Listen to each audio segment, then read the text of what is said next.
হচ্ছে নাকি? এই তো দেখতেই পাচ্ছেন এই কত টাকা আমার মেয়ে ঢুকিয়েছে, তাই একদম ভাতটাকে ভাঙার জন্য ব্যস্ত হয়ে গেছিল, তাই এখন ওর ভাতটা ভেঙে দিলাম। কত হয়েছে? খুব জোরে 100 টাকা হবে। ও দেখো সব চলে এসছে দেখতে। হ্যাঁ, আমার শ্বশুর বলছে আরো এখানে 200 টাকা যোগ করবে, দিয়ে দাও। আমি টাকা দেওয়া আমি দুটো দিচ্ছি। তো নিয়ে আসো, আগে নিয়ে আসো, নিয়ে আসো। ওই দেখো একশো হবে তো আমি দুটো দিয়ে দিচ্ছি। মানে পাঁচ থেকে 700 টাকা হবে এবার। তাই হ্যাঁ না না, হ্যাঁ 500 তো হবেই, বেশি না হবে। কারণ বেশিরভাগ কয়েল আছে।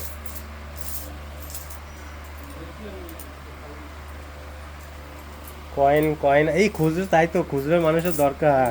এই জন্য আবার আপনার দোকান যাবে বাস স্ট্যান্ড দিলে না, হ্যাঁ 100 তে আর পাবা। তাহলে জাগুলি বাস স্ট্যান্ডে নিয়ে চলে যাও, হ্যাঁ আরো 20 টাকা পেয়ে যাবা।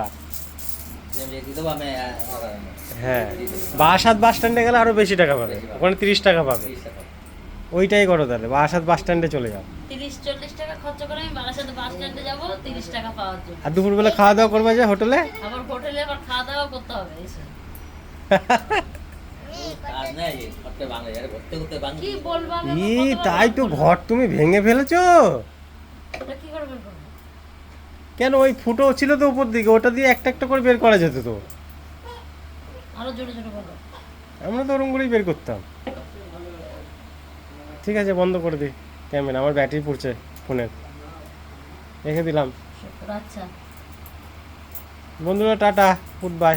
ভাত টাত খেয়ে নেন, খাওয়া দাওয়া করে নেন, আবার দিয়ে আবার ভাত বসিয়ে নেন।